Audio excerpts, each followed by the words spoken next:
प्यारे स्टूडेंट, स्वागत है आप सभी का अपना चैनल न्यू क्लासेस में। आज का वीडियो क्लास 11 के स्टूडेंट के लिए काफ़ी इंपॉर्टेंट होने वाला है और आज मैं आप लोगों को हिंदी इलेक्टिव के जो मॉडल पेपर के क्वेश्चन है वो लेकर के आया हूं, क्योंकि काफ़ी सारे स्टूडेंट का कमेंट था कि सर हम लोगों को हिंदी इलेक्टिव के क्वेश्चन करा दीजिए, उसका रिविजन करा दीजिए। तो देखिए वीडियो काफ़ी इंपॉर्टेंट है, आप लोग वीडियो को अंत तक देख लीजिएगा। हर एक क्वेश्चन आप लोगों के लिए इंपॉर्टेंट है और कहाँ से क्वेश्चन आता है ये भी अभी मैं आप लोगों को बिल्कुल अच्छे तरीके से बता दूंगा कि कहाँ से क्वेश्चन आता है। आप लोग वही चीज़ आप लोग करके जाइएगा तो काफ़ी सारे क्वेश्चन का जवाब आप लोग बहुत ही आसानी तरीके से दे पाएंगे। तो देखिए सबसे पहला यहाँ पर देख लीजिए। सबसे पहले तो आप लोगों को पता ही है कि एक गद्यांश दिया हुआ रहता है और उस गद्यांश को आप लोगों को पढ़ना है और पढ़ करके देखिए कुछ जो प्रश्न है उसका आप लोगों को जवाब देना होता है। ठीक है, तो यहाँ पर देख लीजिए आप लोगों के लिए एक गद्यांश, इसे आप लोग अच्छे से पढ़ लीजिए। और यहाँ पर देखिए जो इसके यहाँ फर्स्ट क्वेश्चन है काफ़ी इंपॉर्टेंट है कि धन की चाह मनुष्य को किस ओर ले जाता है। ठीक है, देखिए धन की चाहत जो होती है ना मनुष्य को हमेशा गलत रास्ते में, कभी कभी गलत रास्ते में भी ले जाता है। तो देखिए इसका जो राइट आंसर होगा ना विनाश की ओर होगा। क्या होगा? विनाश की ओर, बिल्कुल करेक्ट आंसर होगा। दूसरा नंबर का देखिए कि प्रस्तुत गद्यांश के अनुसार किसके तल की कोई यहाँ पर देखिए थाह नहीं होती है। मतलब देखिए प्रस्तुत गद्यांश में यहाँ पर कहा गया है कि किसके तल की कोई भी थाह नहीं होता है। तो इसका जो राइट आंसर होगा ना धन, यहाँ पर देखिए धन लिप्सा रूपी सागर इसका करेक्ट आंसर होगा। ठीक है, आगे यहाँ पर आप लोग देख सकते हैं जो तीसरा नंबर का क्वेश्चन है कि कैसे व्यक्ति समाज में नीच से नीच काम समान की चिंता किए बिना ही कर देते हैं। तो इसका राइट आंसर क्या होगा कि धन की जो उत्कट कामना से, ठीक है, ग्रसित हो करके व्यक्ति जो है ना काफी अटपटांग ही काम कर बैठते हैं। ये इसका आंसर होगा, आप लोग याद करके रख लें।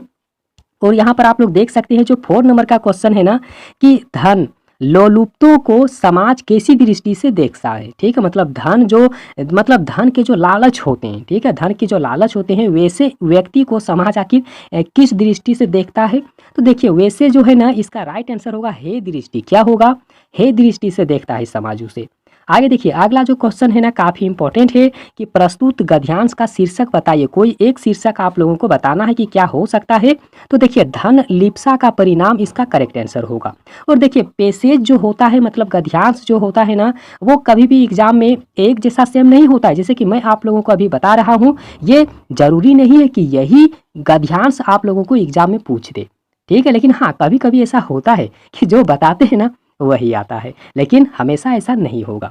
देखिए आगे जो यहाँ पर दिया हुआ है ना एक पद्यांश है और इस पद्यांश को आप लोगों को पढ़ लेना है। पढ़ करके कुछ प्रश्नों का जो है ना आप लोगों को जवाब देना होता है। ठीक है, तो यहाँ पर सबसे पहला देखिए यहाँ जो इस पद्यांश के लिए जो प्रश्न है ना 6 नंबर का कि देश किसके बीहड़ वन में भटक गया है। देश जो है किसके बीहड़ वन में भटक गया है। तो याद रखना है राजनीतिक दल में, राजनीतिक दल के जो भटकाव है ना इसी में तो भटक गया है पूरा। ठीक है, पूरा देश ही, ठीक है, आप बोल सकते हैं पूरा देश भटक गया है। आगे देख लीजिए अगला जो है ना कि मन में हमेशा संशय क्यों उत्पन्न होता है। मन में हमेशा संशय क्यों उत्पन्न होता है? क्योंकि भविष्य की चिंता के कारण ही ऐसा होता है। आगे देखिए अगला जो है ना कि यहाँ राष्ट्र का क्या आशय होता है। यहाँ राष्ट्र का क्या आशय होगा? तो देखिए एकजुटता देश होगा। क्या होगा? एकजुट देश होगा। ठीक है, क्योंकि देखिए राष्ट्र का मतलब होता क्या है? एकजुटता होता है। राष्ट्र का मतलब एकजुटता होगा, याद करके आप लोग रख लें।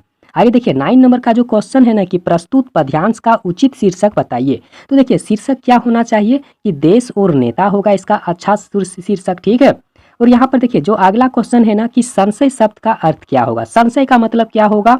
तो संशय का मतलब जो होगा ना संदेह होगा। क्या होगा? संदेह करना होता है। आगे देखिए अगला जो है ना कि निबंध का अंतिम भाग क्या कहलाता है। काफी इंपॉर्टेंट है और यही सबसे जो है ना क्वेश्चन अब भिड़ने वाला है एग्जाम में। तो बस अभी जो मैं 11 नंबर से आप लोगों को बताऊंगा ना हर एक क्वेश्चन आप लोग अच्छे से देख लीजिएगा, क्योंकि काफी सारा यहाँ पर इंपॉर्टेंट क्वेश्चन है। ठीक है, तो देखिए 11th नंबर का जो क्वेश्चन है क्या है कि निबंध का अंतिम भाग क्या कहलाता है। तो देखिए निबंध का जो अंतिम भाग होता है ना उसे निष्कर्ष कहते हैं। क्या कहा जाता है? निष्कर्ष कहा जाता है। देखिए निबंध लेखन में विचारों की अभिव्यक्ति होती है। कैसी होती है? तो याद रखना है मौलिक होगा। क्या होगा? मौलिक होता है। ठीक है, आगे आप लोग नोट कर लीजिए कि समाचार पत्र के संपादक के नाम लिखे गए पत्र में संबोधन हेतु किस शब्द का प्रयोग प्रचलित होता है या फिर कौन से शब्द का प्रयोग किया जाता है। तो याद रखना है महोदय शब्द का प्रयोग होगा। क्या होगा? महोदय शब्द का प्रयोग होगा, क्योंकि देखिए हम लोग जब एप्लीकेशन लिखते हैं ना तो क्या लिखते हैं, सेवा में श्रीमान प्रधानाध्यापक महोदय, इस तरीके से बताते हैं कि नहीं स्कूल के बारे में जब लिखते हैं तो याद रखना है यहाँ पर महोदय इसका करेक्ट आंसर होगा।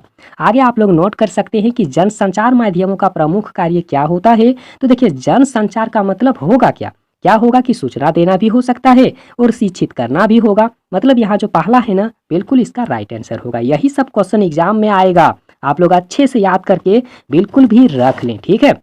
आगे आप लोग नोट कर सकते हैं कि रिपोर्ट में दी गई जानकारी का स्वरूप होना चाहिए, कैसा होगा। अगर रिपोर्ट में कोई भी जानकारी दिया जाता है तो कैसा होगा, ठीक है। तो देखिए कैसा हो सकता है, तो तथ्यात्मक हो सकता है, कैसा, तथ्यात्मक इसका बिल्कुल भी राइट आंसर होगा। आगे देख लीजिए अगला जो क्वेश्चन है कि पीटीआई क्या है। पीटीआई क्या है, तो देखिए पीटीआई जो है ना एक समाचार एजेंसी है, क्या है, समाचार एजेंसी है। आगे आप लोग नोट कर सकते हैं कि पत्रकारिता के विकास में कौन सा मूल भाव सक्रिय रहता है, काफी इंपॉर्टेंट है। देखिए जो नया मॉडल पेपर निकला है ना 2023 का, ठीक है, जैक द्वारा, तो यह जो प्रश्न है ना इस प्रश्न को उसमें भी दिया गया है, मतलब इंपॉर्टेंट क्वेश्चन है इसीलिए दिया गया है।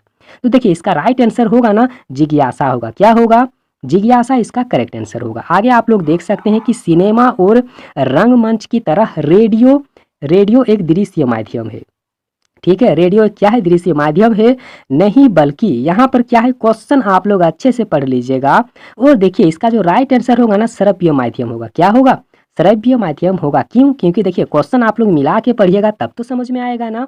यहाँ पर देख सकते हैं आप लोग कि सिनेमा और रंगमंच की तरह रेडियो एक दृश्य माध्यम है, दृश्य माध्यम नहीं बल्कि क्या है, श्रव्य माध्यम है, क्या है, तो श्रव्य माध्यम है। आप लोग मिला करके पढ़िएगा तो ही समझ में आएगा। आगे आप लोग देख सकते हैं जो 19 नंबर का क्वेश्चन है कि साप्ताहिक पत्रिका सप्ताह में कितनी बार प्रकाशित होता है, काफी इंपॉर्टेंट सवाल है, याद रखिएगा एक बार प्रकाशित होगा, ठीक है। आगे देख लीजिएगा अगला जो क्वेश्चन है ना यहाँ पर आप लोगों के लिए 20 नंबर का जो क्वेश्चन है कि स्टिंग ऑपरेशन, ठीक है, स्टिंग ऑपरेशन किस पत्रकारिता का एक रूप होता है, काफी इंपॉर्टेंट है। स्टिंग ऑपरेशन क्यों किया जाता है, क्योंकि स्टिंग ऑपरेशन के जरिए ही हर चीज का पता लगाया जा सकता है जो गोपनीय होता है। स्टिंग ऑपरेशन क्या होता है, गोपनीय ऑपरेशन किया जाता है। ऑपरेशन मतलब वो ऑपरेशन नहीं जो फाड़ चीड़ वाला, ठीक है, ये मतलब पत्रकारिता वाला एक ऑपरेशन है जो गोपनीय मतलब कैमरा को छुपा करके कहीं पर ले जाया जाता है, ठीक है, और उसी से पता लगाया जाता है, इसी को स्टिंग ऑपरेशन कहा जाता है। तो देखिए इसका जो राइट आंसर होगा ना खोजपरक पत्रकारिता होगा, क्या होगा, खोजपरक पत्रकारिता होगा। आप लोग अच्छे से याद करके रख ले। और देखिए आगे जो है ना यहाँ पर काव्यांश है, इसको आप लोगों को पढ़ लेना है और पढ़ने के बाद में देखिए कुछ प्रश्न है ना उसका आप लोगों को जवाब देना है। तो यहाँ पर देख सकते हैं कि प्रस्तुत पंक्तियाँ किस पाठ से लिया गया है। तो देखिए कौन से पाठ से लिया गया है, तो आप लोग देख सकते हैं संध्या के बाद जो पाठ हैं वहाँ से लिया गया है। अब देख लीजिए काफ़ी गर्मी है इधर, ठीक है। आगे देख लीजिए अगला जो क्वेश्चन है ना यहाँ पर 22 नंबर का, ये भी काफ़ी इंपॉर्टेंट सवाल है कि प्रस्तुत कविता में कैसी व्यवस्था की स्थापना पर बल दिया गया है। तो कैसी व्यवस्था की स्थापना पर बल दिया गया है, तो याद रखना है साम्यवादी व्यवस्था। कैसी, साम्यवादी व्यवस्था। 23 का क्वेश्चन देखिए कि शहरी बनियों के समान किनके महाजन बन जाने की कल्पना की गई है, तो याद रखना है गांव के दुकानदार, यहाँ पर इसका राइट आंसर होगा। आगे देखिए अगला जो है ना अगला क्वेश्चन की नींद उचट जाती है किसकी रचना है, काफ़ी इंपॉर्टेंट है, नींद उचट जाती है। और यहीं पर देखिए आप लोगों को मैं एक चीज़ बता देता हूँ, देखिए जो पाठ उनके लेखक का नाम, तो ये सब हर एक चीज़ जो है ना आप लोग अच्छे से याद करके जाइएगा क्योंकि एक दो प्रश्न तो वहाँ से भी आने वाला है, ठीक है। तो आप लोग याद करके जाएंगे तो अच्छा ही होगा, क्योंकि देखिए इनसे पहले भी मैंने बहुत सारा वीडियो अपलोड किया है, तो पाठ उनके लेखक का नाम भी मैंने उसके बारे में भी वीडियो बनाया है, उसको भी मैंने अपलोड किया है, आप लोग जा करके मेरे चैनल के प्ले लिस्ट में देख सकते हैं, ठीक है। तो यहाँ पर आप लोग देख सकते हैं कि नींद उचट जाती है किसकी रचना है, काफ़ी इंपॉर्टेंट है, तो याद रखना है नरेंद्र शर्मा की है। नींद उचट जाती है नरेंद्र शर्मा की रचना है, याद करके रख ले। और कवि नरेंद्र शर्मा ने भीतर के दुस्वप्नों में भयावह किसे माना है, किसे माना है, तो याद रखना है बाहर के अंधकार को माना है।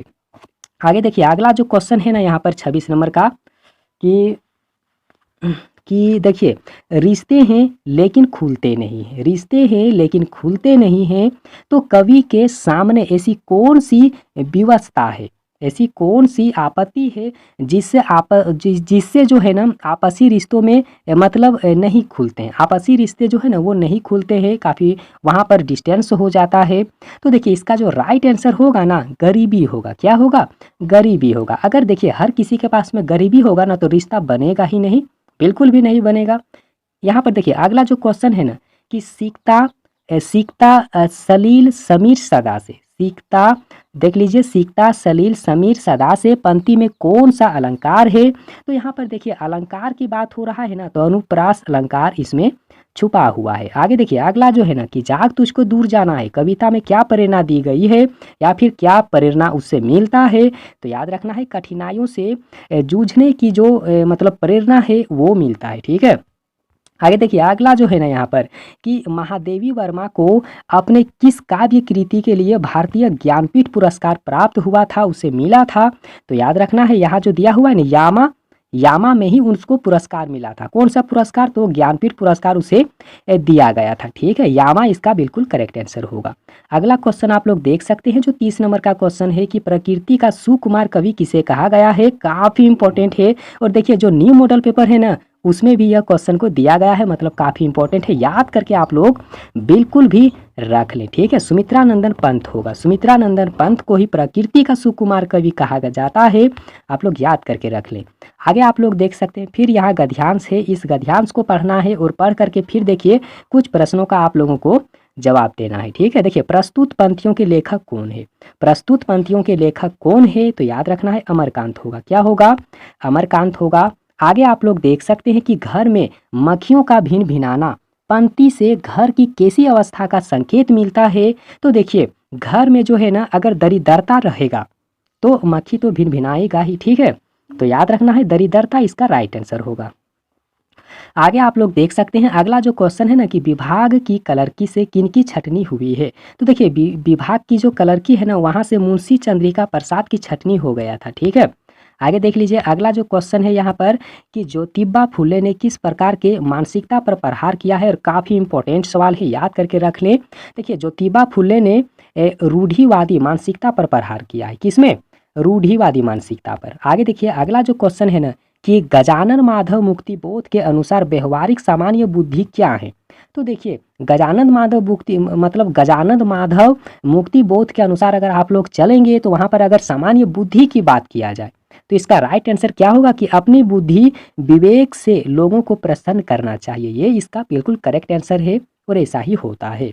आगे देखिए आगे जो है ना यहाँ पर कि जसदेव की पिटाई के बाद में मजदूरों का समूचा दिन कैसा बीता था? काफ़ी इंपॉर्टेंट सवाल है, तो याद रखना है वहाँ जो मजदूर रहते थे तो उनको भय और दहशत में पूरा रात और दिन बीत चुका था। ठीक है, आगे देख लीजिएगा कि उसकी माँ कहानी के लेखक कौन है? काफ़ी इंपॉर्टेंट है, याद करके रख लें। देखिए उसकी माँ कहानी के लेखक का नाम है पांडे बेचैन शर्मा, जिसे उग्र के नाम से जाना जाता है। ठीक है, आगे देख लीजिएगा कि अभिधार्थ, ठीक है, अभिधार्थ एक होते हुए भी ध्वन्यार्थ और व्यंग्यार्थ अलग अलग हो जाते हैं। तो ऐसा क्यों होता है? प्रस्तुत पंक्ति किस पाठ से है ये बताना है आप लोगों को कि कौन से पाठ से लिया गया है। ठीक है, तो देखिए इसका जो राइट आंसर होगा ना नए की जन्म कुंडली से ही लिया गया है। कहाँ से? नए की जन्म कुंडली से। आगे आप लोग देख सकते हैं अगला जो क्वेश्चन है ना कि हंस पत्रिका का प्रकाशन किसने प्रारंभ किया था? हंस पत्रिका का प्रकाशन किसने प्रारंभ किया है? तो मुंशी प्रेमचंद इसका राइट आंसर होगा। आगे देख लीजिए अगला जो क्वेश्चन है ना कि अंधेर नगरी नाटक की रचना किसने किया था? तो भारतेंदु हरिश्चंद्र ने किया था। किसने?